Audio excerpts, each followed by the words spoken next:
Hey, welcome to Move Your Mojo, where we will have casual little chats about mindset, movement, and mojo.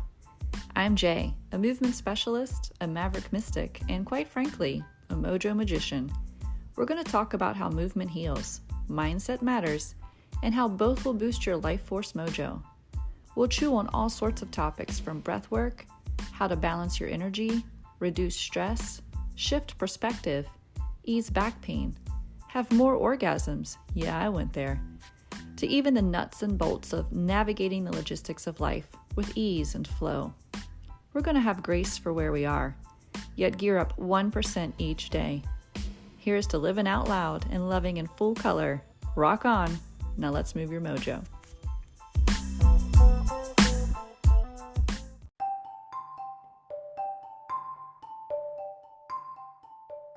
Hey there. I know I've been missing in action, but that is just it. I have been in action. So I join you today from my brand new home studio. I just moved. In fact, I just moved back to the Valley. And for those of you who aren't local to me, that means the Shenandoah Valley. I have been in a sort of personal and professional exodus in Northern Virginia, just outside of DC, for the past 5 years, maybe 6. I'm losing track of the time. But now I'm back home in the Valley, and what I've been anticipating for all of these years in my exodus is finding a new normal and finding myself again. I lost myself, if you will, over the mountain, and have known this and have been like in the desert for 40 years, it feels like, trying to find my way back to myself, my desires, dreams, goals, and my purpose here on this earth. So as I sit here in the studio, first and foremost, I'm immensely grateful for being back home. Moved here with my amazing partner and love of my life. He is joining the Valley folks here for the first time and loving it. And as we are establishing our home together, there's this figuring out of where the pictures go and whose furniture is where, this blending of two homes. And there's also this blending or figuring out of our independent schedules that are now sharing the same space. And he's super organized about different goals and things, especially when it comes to his fitness and health and his career. And I am, again, like I said, coming back to myself, coming back to my place here in this world. So I've been doing a lot of work, reading, meditations, seeking counselors and gifted healers that can help make sure that I am placing my feet on the right path. And I've found that I have kind of bought in somewhat to this idea that in finding my new normal, that the goal is balance. And you hear balance over and over. Balance is this word that's thrown around like Starbucks nowadays. And we often are trying to collaborate this balance in our life from a place of what's worked or not worked for us in the past, and then what is it that we desire for our future. And both of those are not right here and not right now.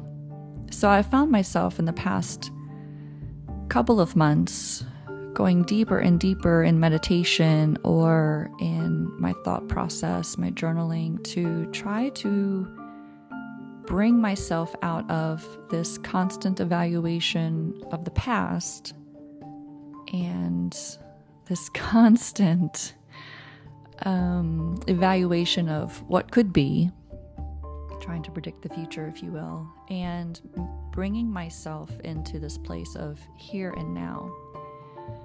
I read years ago The Power of Now by Eckhart Tolle, and I should probably read it again and again and again. It's one of those books you should take an annual journey through. So that just coming to mind, I'm putting it on my notes for things to do. Next book to read, pull it back out now that I can find it and it's unpacked in my new home. But how often do we take that route of, well, what's worked, or what do I want to work, and what's working for us right now? And I feel like gratitude can be squelched I know for me, when I am always evaluating or anticipating. So I found myself trying to follow Dr. Dispenza's teachings, which is when you find yourself in either one of those paralysis of analysis, if you will, or overthinking, to just simply in your mind, and sometimes even physically, say the word change. So, when I can just get this to happen, then yada, yada, yada. And if I can just blah, blah, blah, blah, then yada, yada, yada. I mean, we do it, right?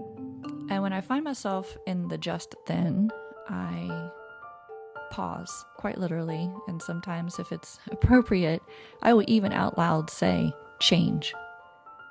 Because I want to change course from this analysis that isn't serving me to a place where I can be present in the here and now. What is working for me right now? And even for all these future things, what if everything went right?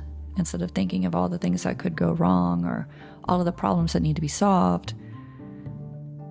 And I just am present with the potential of this space right here, right now. And I think that really changes perspective. And it opens up this gracious space for gratitude, because we begin to remember all the things that have gone right and all of the things that we are blessed with and all of our skills and talents that we do have, and all, the body parts that do work versus the ones that seem to be achy and creaky.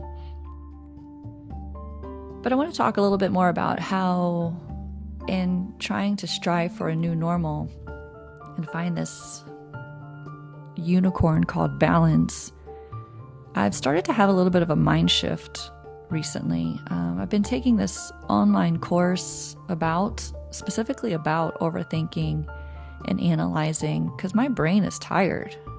And I love to think, and I'm a deep thinker, but I mean, if you're always swimming out in the deep ocean, at some point you're tired. Your arms are tired. You need shore. You need a break. And so I've been trying to find those places in my daily thinking where I can come to shore, or just turn off the brain for a moment, or relax and surrender to just this present moment and what is.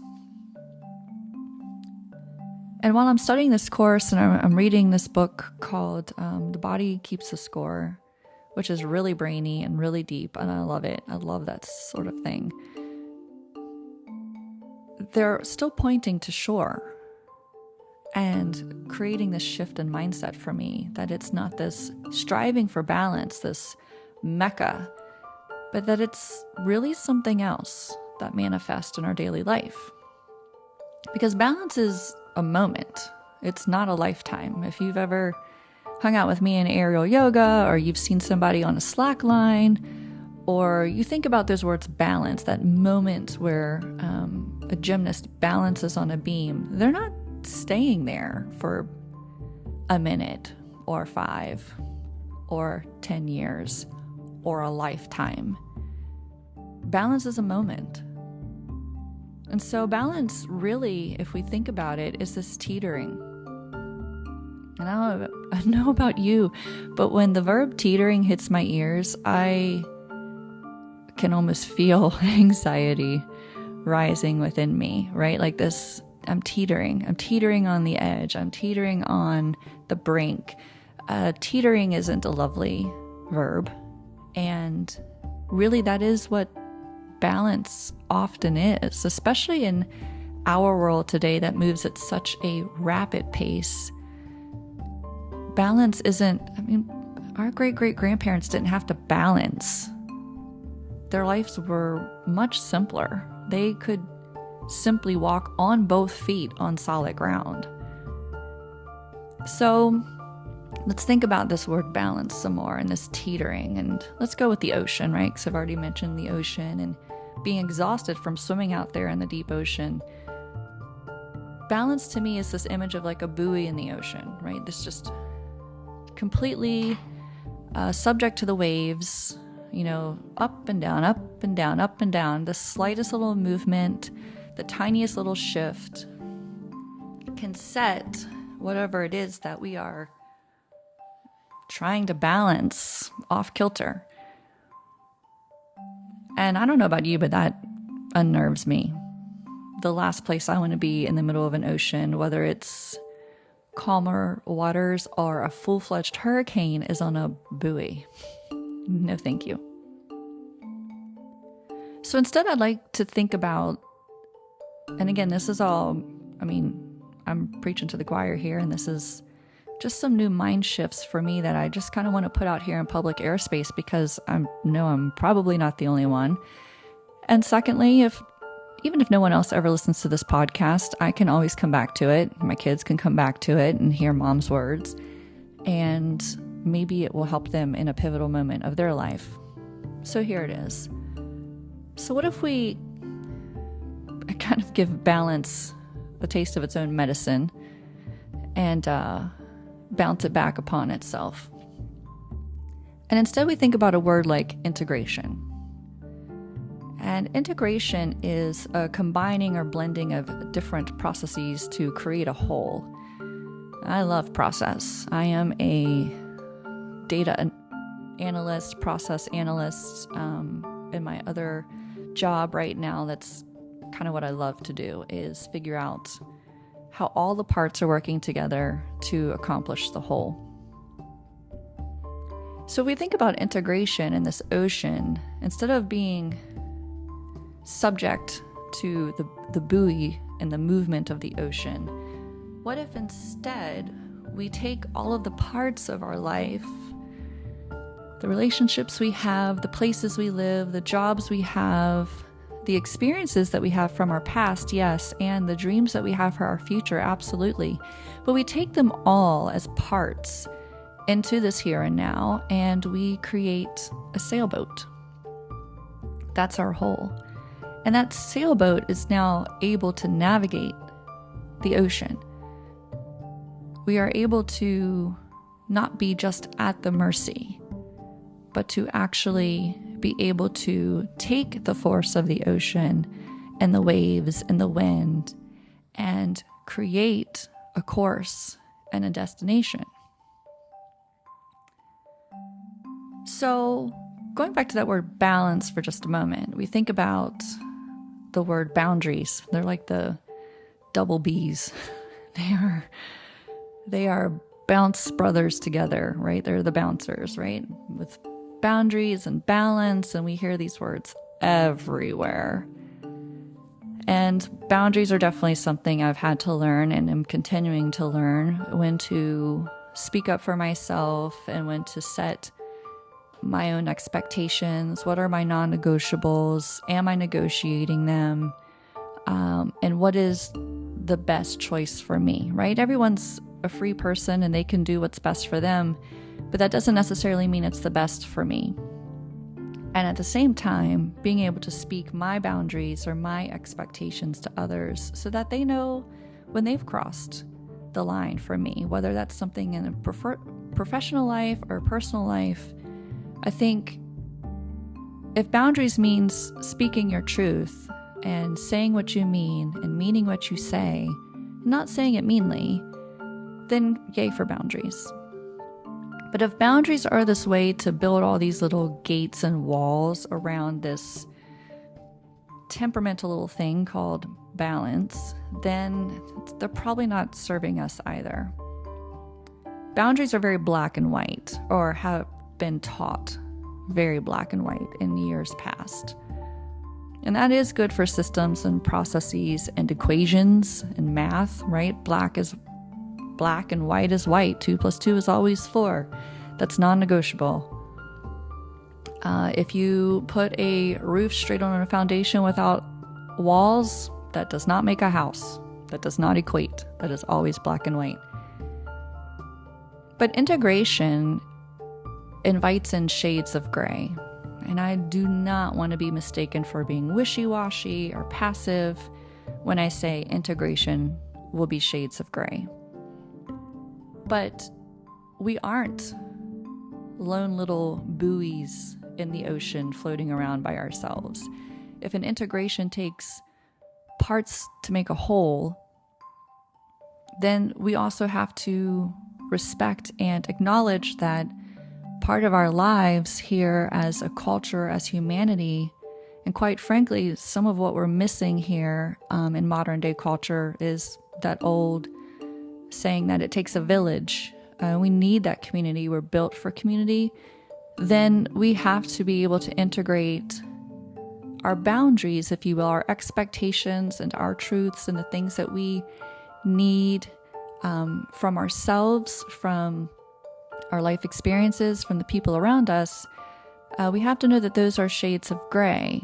You should stay true to yourself. You should have your goals and desires and your dreams. Those don't have to be wishy-washy or passive. But knowing that because you're not that buoy in the middle of the ocean by yourself, you have to allow for space and grace for others, for their personalities, for their days in and out of projects and goals, for their growth. And you also have to allow space and grace for yourself for pivot, because things don't always go as planned, or we think that this is the goal, and really it was a building block for a different road, but with the same skill set. And so that allows us to start building our sailboat, right? When we realize that this particular sail works with calmer winds, but then we need this sail because a hurricane is blowing in. And being able to pivot and know when we need to use the different parts of the sailboat for the greater good of our life.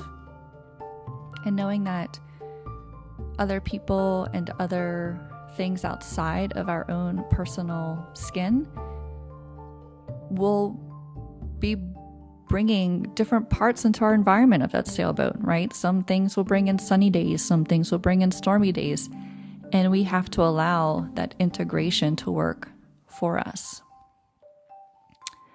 I often find that we as humans can get something called ingrown eyeballitis, is what I like to call it. I've heard that years ago, 20 some years ago. I don't remember who to give credit to, but it stuck with me. And then we also can do the same. If you remember the movie Patch Adams, comes to mind right now as I'm talking. And if you've seen the movie Patch Adams, it's one of my favorites.